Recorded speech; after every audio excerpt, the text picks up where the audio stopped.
West Garfield Park. And I know we talk about the east side of Columbus. Okay. So if you could talk a little bit about that. Great. Okay. Well, I'm going to take your questions in reverse order because I have slides to go with them. Okay. But my slides aren't in that order. I'm going to go back for a second. I'm a little ahead of myself. This is a map of the city of Columbus, and it's homicides from 2000 to 2009, and we have the data through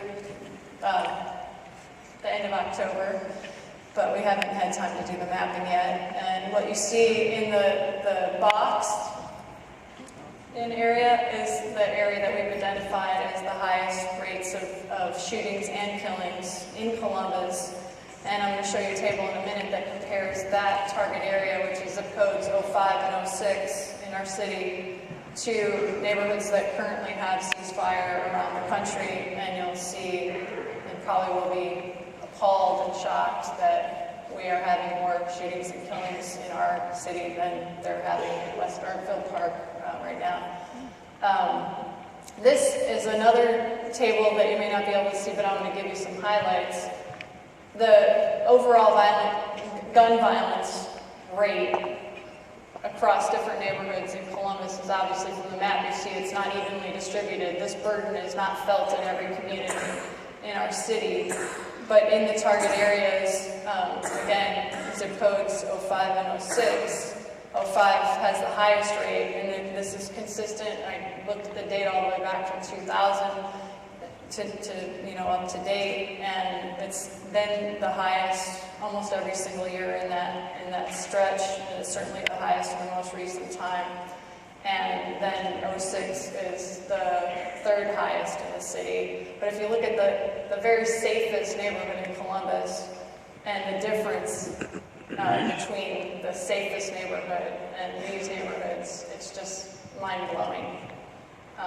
So that's one thing. And then here's the map from the dispatch. You can go on the dispatch website and get fairly up-to-date information on the homicides in our city, and people like us are constantly trying to find out what's going on so that we can be both responding and out in the community trying to do something about it. But just keep in mind, we are not fully staffed to do ceasefire right now. We're fully prepared, but we are not funded right now to do this. And so we know for certain, our team, those of us who've been working on this really as volunteers for the last couple of years, that we could have prevented 7 of the homicides that have happened this year just through relationships that we have.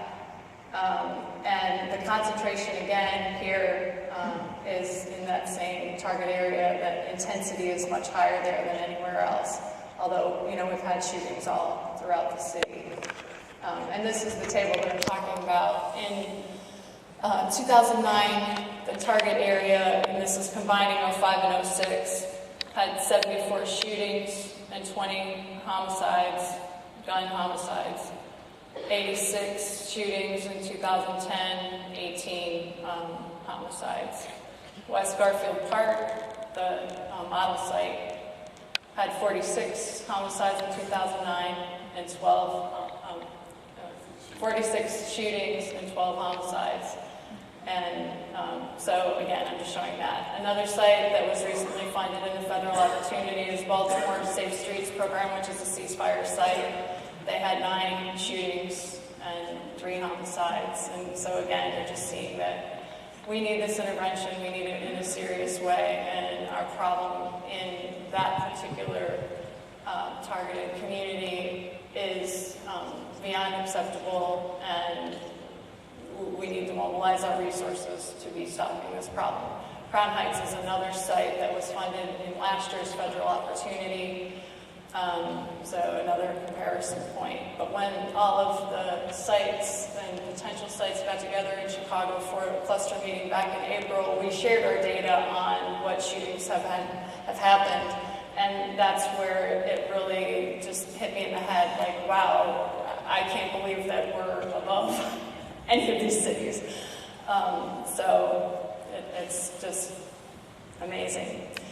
And Jerry spoke originally about the cost effectiveness of this strategy, and if you think about the dollars that are spent on the gun violence problem and pulled some of this information just from the ceasefire site, but there's all kinds of different cost estimates about the gun violence, the impact of the gun violence problem.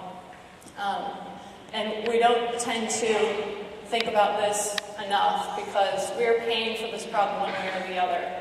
And we can keep paying to bury our young people. We can keep incarcerating and having people locked away for a long period of time, or we can invest in prevention and have healthy children who are growing up and thriving and have strong communities. And so just to see what the ceasefire folks have calculated, and they had a whole variety of folks helping developing the formula for the cost effectiveness of ceasefire. On the cost side, on average, about $45,000 per shooting, and most of those, 80 to 96% of that cost is absorbed by taxpayers. So there's not insurance to take care of that. And then for a homicide, it's estimated at $183,000 per homicide, plus, and that's just for the criminal justice cost. So we've got the medical costs, we have the criminal justice costs, we have all the intangible costs, lost productivity, property values, quality of life, all of these issues that are impacting us and have financial ramifications, but to somehow get lost in the shuffle when we think about our priorities for funding prevention. Dr. Wilkinson, Yep. like if we took those figures and we talked about how much it would cost to have an interrupter, could we kind of compare those two, and then could Dr. Slapton or the rest of you join in about how do you get your funding? We had several questions about funding, and that's one of our challenges here in Columbus. So if we could talk a little bit about that, Dr. Wilkinson, and then share it with everyone else. Yeah. Well, data from Ohio that was put together by the Nationwide Injury Center estimates the cost, or figures out the cost of one injury with multiple gunshot wounds at about $38,000. And the cost for a full-time outreach worker or violence interrupter is about $35,000. So, if that outreach worker stopped one serious assault, it's paid for. So that's... Just in brief, to be finished with the academic aspects of this.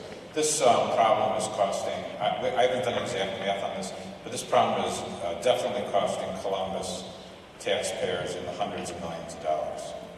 In Chicago, it's like $2 billion, $2 to $2.2 billion a year. And the program pays for itself. We started on Monday, it pays for itself by Thursday, because someone has interrupted an event, and so someone isn't going to the hospital, and someone isn't going into the courts and the prison system.